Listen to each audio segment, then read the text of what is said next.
శ్రీమన్నారాయణ. ఓమస్మద్గురుభ్యో నమః. మనం కొన్ని అనివార్య కారణాల వల్ల ఆళ్వార్ల యొక్క వైభవాన్ని తెలుసుకోలేక సమయాన్ని వ్యర్థం చేసుకున్నాం. ఈరోజు నమ్మాళ్వార్ అలా మధుర కవి ఆళ్వార్. ఎవరు వీరు?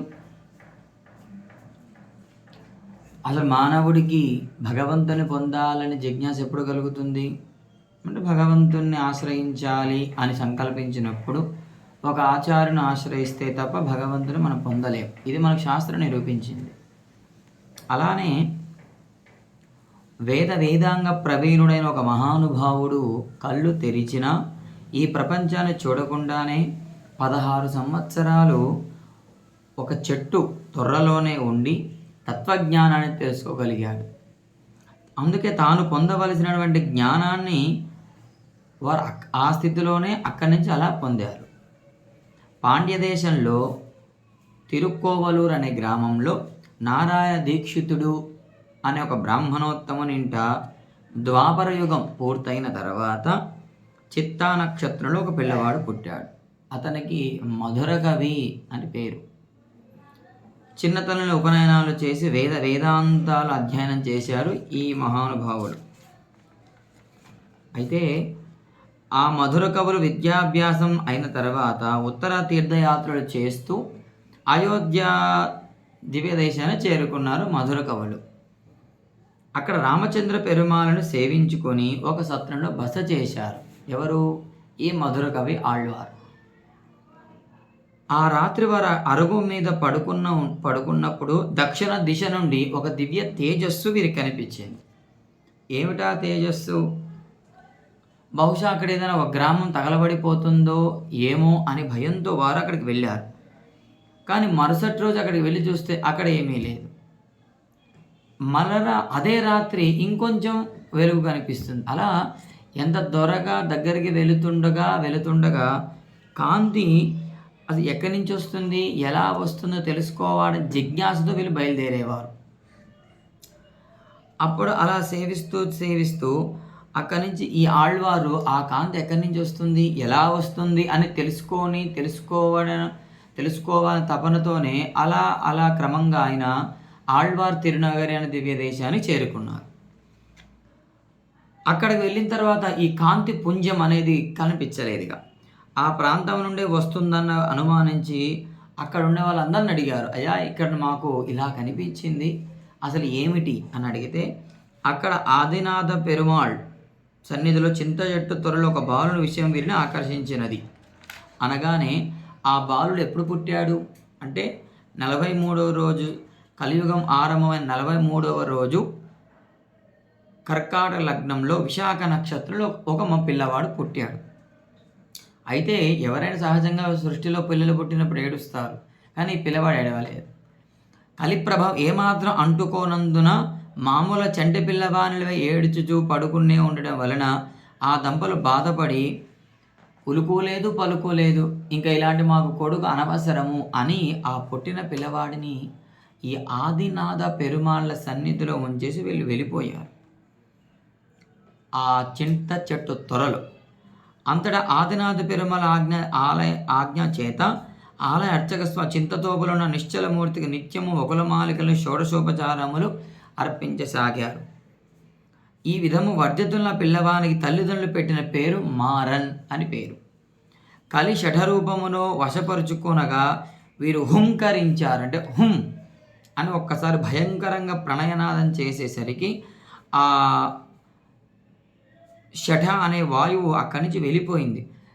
షఠ అనే శత్రువుని జయించారు కాబట్టి వీరికి షఠగోపులు అని పేరు.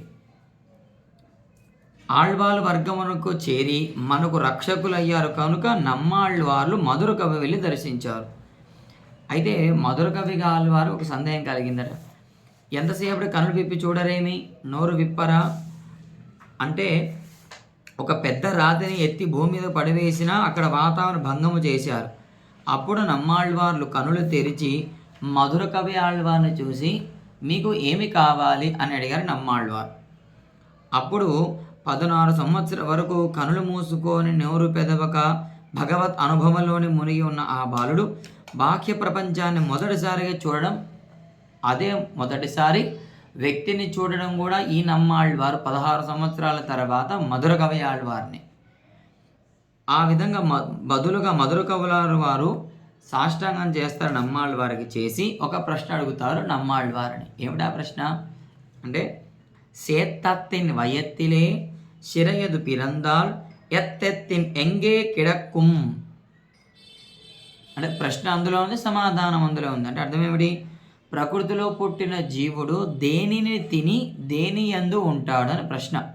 దానికి నమ్మాళ్వార్ అత్తెత్తిన్ అంగే కిడక్కు అంటారు. అంటే దానినే తిని దాని యందే ఉండును. అప్పుడు మధుర కవి ఆళ్వార్ తమకు తగిన గురువుగా తలచి ఆశ్రయించారు. వారిని వీడి ఎంత మాత్రం ఉండలేను అని తలచి తమను శిష్యునిగా స్వీకరి ప్రార్థించి శుశ్రూష సేవ చేశారు మధుర కవి ఆళ్వార్ నమ్మాళ్వారికి. అంతేగాక ఋగ్వేదానికి తిరువిరుత్తం అనే ప్రబంధం, యజుర్వేదానికి తిరువాసిరియం, సామవేదానికి తిరువాయుమొഴി, అథర్వ వేదానికి పెరియ తిరువంతాది. ఇలా 4 వేదాలకు సంబంధించినటువంటి 4 దివ్య ప్రబంధాలని వేద రూపంలో లోకానికి అందించిన మహనీయులు నమ్మాళ్వార్, మధుర కవి ఆళ్వార్. నమ్మాళ్వార్లు పాడిన తిరువాయిమొഴి ప్రబంధము ద్రవిడ వేదాంతమునకు శిరస్సు వంటిది. అంతేగాక తిరువాయిమొഴിలో ఆళ్వార్లు దివ్య తిరుపతుల అర్చామూర్తులను వర్ణించి మంగళాశాసనాలు కీర్తించారు. కానీ ఈ నమ్మాళ్వారి యొక్క విషయంలో చాలా ఆశ్చర్యం. అది ఎవరికి నమ్మరు కూడా. ఏమిటది అంటే, ఈ నమ్మాళ్వార్ తమ చింత చెట్టు తొర్రలో కూర్చొని ఉండి దివ్య ప్రబంధాన్ని అనుసంధానం చేస్తున్నప్పుడు సుమారుగా 34 దివ్య దేశాలలో ఉండేటటువంటి అర్చామూర్తులు అందరూ నమ్మాళ్వారి దగ్గరికి వచ్చి, ఇదిగో మా మీద కూడా ఒక పాట పాడు, హే ఆళ్వార్ మా మీద కూడా ఇలా అడిగి మరీ పాడించుకొని వెళ్ళిపోయారు. అంటే నమ్మాళ్వారు పాడినటువంటి తిరువాయిమొഴి అంత వైభవంగా ఉంటుందట. అందుకే మనకు భక్తామృతం విశ్వజనానుమోదనం అనే ఒక శ్లోకం ఉంటుంది తిరువాయిమొഴి ఆరంభంలో. ఈ విధంగా నమ్మాళ్వార్ 30 సంవత్సరాలు ఉండి తర్వాత పరమపదానికి వేయించేశారు. అలాంటి నమ్మాళ్వార్ పరమపదించిన తర్వాత ఎప్పుడైతే నమ్మాళ్వారు పరమపదించారో మధుర కవులు నమ్మాళ్వార్ యొక్క అర్చా అవతార విగ్రహాన్ని ఆళ్వార్ తిరునగలో ప్రతిష్ఠించారు. వారు రచించిన దివ్య ప్రబంధాలకు విస్తరంగా ప్రచారం చేయసాగింది. కనుక అంతటి మహనీయులు నమ్మాళ్వార్. సాక్షాత్తు మామూలు మన ఆలయానికి వెళ్తే భగవంతుని ఎప్పుడెప్పుడు చూద్దామా అనుకుంటాం. కానీ నమ్మాళ్వారి విషయంలో అంత వ్యతిరేకం. భగవంతుడే వీరిని చూడాలి అని ఆతృతతో వచ్చిన ఘట్టం ఇది. అందుకే మధుర కవి ఆళ్వార్ అంటారు, వారు రచించిన సిరుత్తాంబు అనే ప్రబంధంలో, నా